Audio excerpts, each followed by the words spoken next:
పూరా లోకల్. కానీ అట్లా మనం ఇంకా మనం శక్తివంతం, మనమే పవర్ఫుల్. ఇప్పుడు 2 ఎమ్మెల్సీలు గెలిచామంటే మనమే పవర్ఫుల్ ఇవాళ. మన తర్వాత ఇంకెవరైనా కూడా, ఇంకొక కూడా ఉపాధ్యాయ సంఘం పని వెళ్ళలే. కాబట్టి దయచేసి అందరు కష్టపడి ఏంటంటే తెలంగాణ ఉద్యమం అప్పుడు 42 రోజుల పాటు సకల జనుల సమ్మె చేసి ఇలా తెలంగాణ రాష్ట్రాన్ని సాధించిన గొప్ప వ్యక్తుల గొప్ప తరం అన్నది. మీరందరూ అప్పుడు 42 రోజుల పాటు ఉద్యోగాలు ఉంటాయా పోతాయా, మనం బతుకుతామా సస్తామని తెలియని పరిస్థితుల్లో తెగించి కొట్లాడడం వల్ల ఇవాళ తెలంగాణ రాష్ట్రాన్ని సాధించుకున్నాం. ఇలా ఉద్యోగ ఉపాధ్యాయ వర్గాల యొక్క గొప్పతనం సకల జనుల సమ్మె. అంత కష్టపడి అన్ని ఉద్యమాలు చేసి తెగించి కొట్లాడి సాధించుకున్న తెలంగాణ రాష్ట్రంలో ఇలా పరిస్థితి ఏందో మనం ఆలోచించాలి. 10 సంవత్సరాలు ఒక కుటుంబ పాలన, ఒక అవినీతి పాలన, ఒక మూర్ఖత్వ పాలనతో తెలంగాణ మొత్తం సర్వనాశనం అయిపోయింది. ధనిక రాష్ట్రం అప్పుల పాలైంది, కానీ ఒక కుటుంబం మాత్రం ధనికులు అయిపోయిన వాళ్ళు.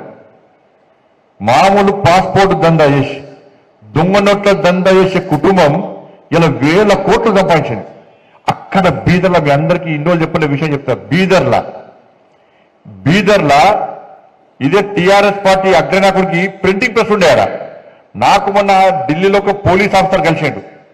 సార్, నేను సిద్దిపేట ఎస్పీ ఉన్నప్పుడు బీదర్లో ఒక ప్రింటింగ్ ప్రెస్ ఉండే. ఆ ప్రింటింగ్ ప్రెస్ టీఆర్ఎస్ పార్టీ ఆది నాయకుడిది. మరి ఏం చేస్తారు సార్ అంటే, టీఆర్ఎస్ పార్టీ కరపత్రాలు కాదు, దొంగ నోట్లు ముద్రిస్తారట. ఆడ దొంగ నోట్లు ముద్రించే ప్రింటింగ్ ప్రెస్ బీదర్లో ఉన్నది. నేను ఆ ప్రింటింగ్ ప్రెస్ సీజ్ చేద్దామని పోయినాను. పోయేసరికి రాష్ట్రంలో నుండి ఒక ముఖ్య నాయకుడు నాకు ఫోన్ చేసి, మీకు డ్యూటీ అక్కడ లేదు, మీరు అక్కడ పోకండి అని చెప్పి నన్ను ఆదేశిస్తే నేను పోలేకపోయినా. అంటే దొంగ నోట్ల దంద కూడా చేశారు వీళ్ళు.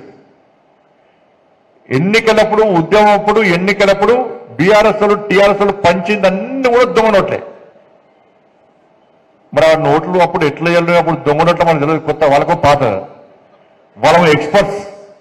మనం అంతా ఖర్చు పెట్టిన తీసుకున్నా కానీ పంచిన అన్ని దొంగ నోట్లే. ఉద్యమం తర్వాత ఎన్నికలప్పుడు టీఆర్ఎస్ వాళ్ళు పంచిన పైసలు మొత్తం దొంగ నోట్లే. బీదర్లో ముద్రించిన దొంగ నోట్లు అవి కుల్ల కుల్ల.